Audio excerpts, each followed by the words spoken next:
নমস্কার বন্ধুরা, আজকে আমরা পৌষ সংক্রান্তি উপলক্ষে মিষ্টি আলু দিয়ে খুবই সুস্বাদু একটা পিঠার রেসিপি নিয়ে চলে এসেছি আপনাদের কাছে। রেসিপিটা সম্পূর্ণ দেখুন, আশা করছি আপনাদের খুব ভালো লাগবে। তাহলে আসুন দেখে নিই আমাদের আজকের রেসিপি। সবার প্রথমে আমি শিরাটা বানাবো, তার জন্য গ্যাসে একটা কড়াই বসিয়েছি।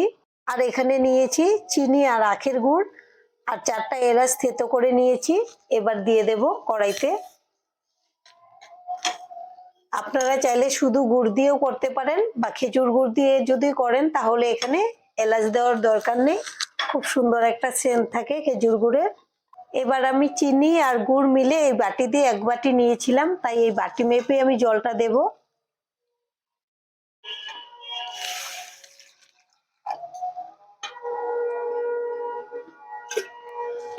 আমি 1 বাটি গুড় আর চিনির সঙ্গে 2 বাটি জল দেব। এবার আমি জাল করে শিরা বানিয়ে নেব। আমি শিরাটাকে 6 থেকে 7 মিনিট হবে জাল করে নিয়েছি খুব ভালো করে। এবার আমি গ্যাসটাকে কমিয়ে রাখলাম। আর আমাদের শিরাটা কিন্তু হয়ে গেছে, এটা আমি নামিয়ে রেখে দেব। এখন গ্যাসে আরেকটা কড়াই বসিয়ে দিলাম। আর এখানে আমি নিয়েছি নারকেল কোড়ানো আর আখের গুড়। এবার আমি কড়াইতে নারকেল কোড়ানোটা দিয়ে দিচ্ছি। আপনারা চাইলে নারকেল কোড়ানো আর গুড়টাকে একসঙ্গে মেখেও দিতে পারেন, আমি এভাবেই দিয়ে দেব।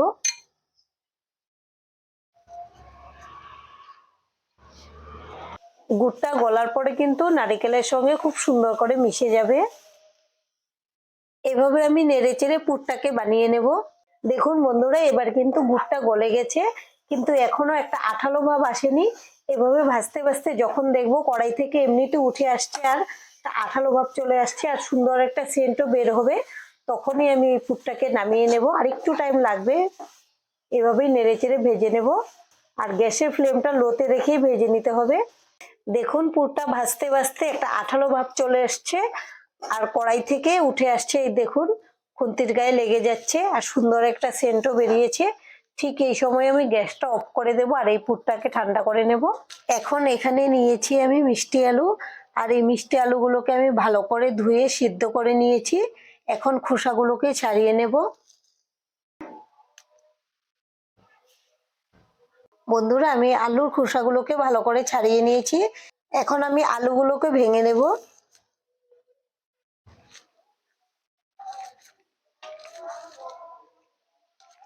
খুব ভালো করে ভেঙে নিতে হবে, যেন এর মধ্যে কোনো গুটি না থাকে।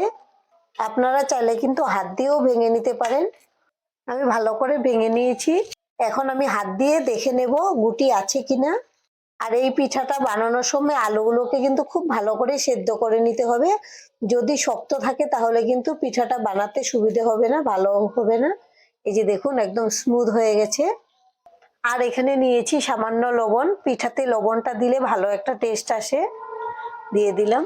আর এখানে আমি নিয়েছি শুকনো চালের গুঁড়ি, এখানে আমি 1 বাটি চালের গুঁড়ি নিয়েছি। যতটুকু লাগে আমি দিয়ে বলে দেব কতটুকু লেগেছে। আর এখানে আমি চালের গুঁড়ি যতটুকু নিয়েছি তার 3 ভাগের 1 ভাগ আমি ময়দা নিয়েছি, ময়দাটাও বলে দেব কতটুকু লেগেছে।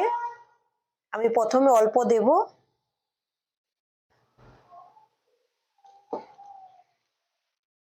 অল্প একটু ময়দাও দিয়ে দিচ্ছি।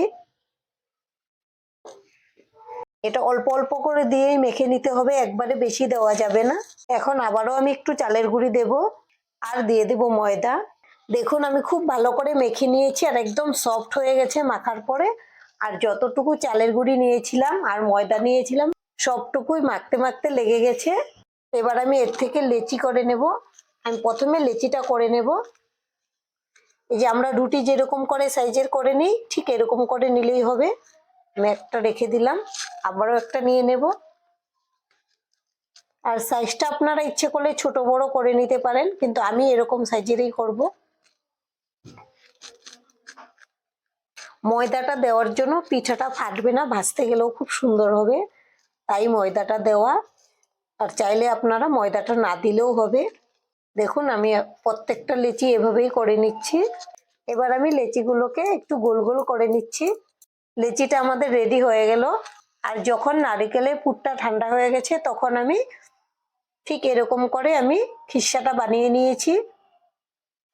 এখন আমি হাতে একটু সাদা তেল মেখে নেব। একটা লেচি নিয়ে নিলাম। এভাবে আমি বাটির মতো শেপ দিয়ে নেব। ঠিক এরকম করে নিয়েছি। এবার একটা আমি খিরসা নিয়ে নিয়েছি, এর মধ্যে এভাবে দিয়ে দিলাম। এবার আমি দুই সাইডটা ঠিক এভাবে খুব ভালো করে আটকে দেব, যেন এর ভেতর থেকে খিরসাটা বেরিয়ে না যায়। এবার এরকম করে মুড়ে দেব।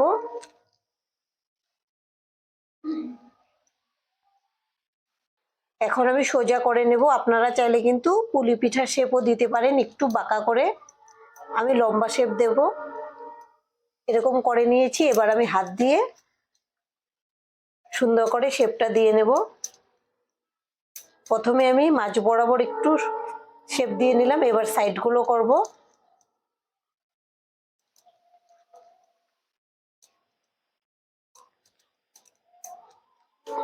এই যে দেখুন, এক সাইড করে নিয়েছি, এবার এই সাইডটা করব।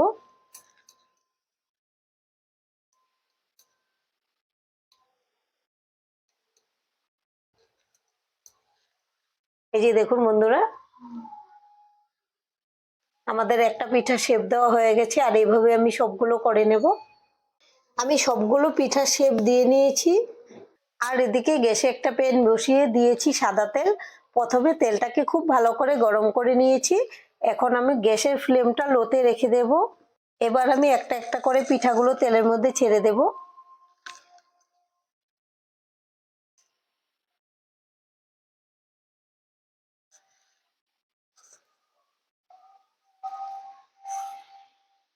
প্রথমে আমি চারটাই দিলাম। এবার আমি উপর থেকে এভাবে তেল ছিটিয়ে দেব আর হালকা আঁচেই ভাজবো। আর এখন কিন্তু আমি একটুকু নাড়াচাড়া করব না, কেননা পিঠাটা কিন্তু এখন অনেকটাই নরম আছে। অল্প ভাজা হওয়ার পরে উল্টে দেব। এবার আমি উল্টে দেব।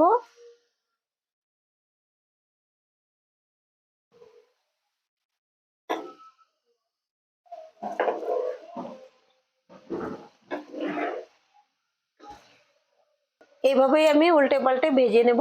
যে দিক থেকে একটু কম হবে উল্টে দেব। এভাবেই ভেজে নিতে হবে। আর গ্যাসের ফ্লেমটা লোতেই রাখবো। বন্ধুরা, আমি এইভাবে নেড়েচেড়ে ভেজে নিচ্ছি।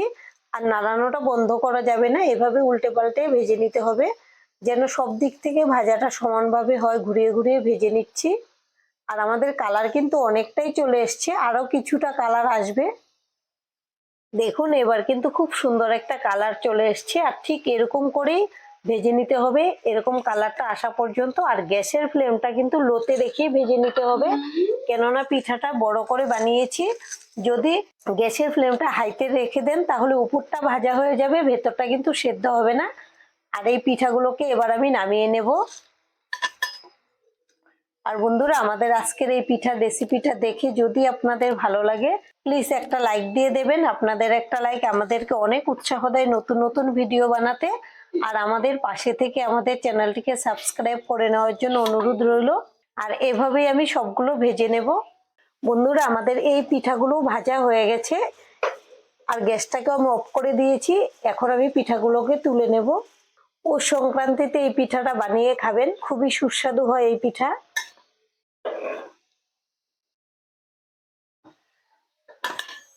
আমরা প্রথমেই শিরাটা বানিয়েছিলাম, তাই শিরা ঠান্ডা হয়ে গেছে। এখন গ্যাসে আবারও বসিয়ে দিয়েছি। খুব বেশি জাল করার দরকার নেই, হালকা গরম করে নেব। আর এদিকে একটা ছাঁকনি নিয়েছি, বাটির মধ্যে রেখে দিলাম। আর একটা সুতির কাপড় নিয়ে নিলাম। এখন আমি শিরাটাকে ছেঁকে নেব। যেহেতু এটা আখের গুড়ের শিরা, তাই একটু ছেঁকে নিলেই ভালো হবে, না হলে ধুলোবালি থাকতে পারে। আর থাকেও, দেখুন এই যে বালি আছে, কিন্তু কাপড়ের মধ্যেও অনেক লেগে আছে। এগুলো থাকলে কিন্তু পিঠাটাই নষ্ট হয়ে যাবে, খাওয়া যাবে না। এখন আমি পিঠাগুলোকে শিরার মধ্যে দিয়ে দেব। আর আপনারা চাইলে কিন্তু এমনিতেও খেতে পারেন, শুধু ভাজাটা শিরাতে না দিলেও হবে। সব রকম ভাবে খুব ভালো লাগে এই পিঠাগুলো। আমি এখন এই 6 পিসে ভিজিয়ে রেখেছি, আরো 3 পিস রয়ে গেছে। এখন আমি একটু উল্টে পাল্টে নেড়ে দেব। আর এইভাবে আমি ভিজিয়ে রেখে দেব 20 মিনিট। খুব বেশি ভেজানোর দরকার নেই, 20 মিনিটেই কিন্তু খুব সুন্দর করে শিরাটা টেনে নেবে। বন্ধুরা, আমি 20 মিনিট পরে ফিরে এসেছি। এখন একটা প্লেটে নিয়ে আপনাদেরকে কেটে দেখাবো কেমন হয়েছে। উপর থেকে শিরা দিয়ে দেব।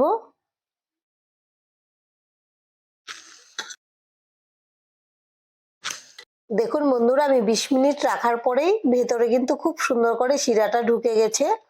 এভাবে আপনারা বাড়িতে বানাবেন, আশা করছি খুবই ভালো লাগবে। আর আজকের ভিডিও এখানেই শেষ করব। সবাই ভালো থাকবেন, সুস্থ থাকবেন। সম্পূর্ণ ভিডিও দেখার জন্য অসংখ্য ধন্যবাদ।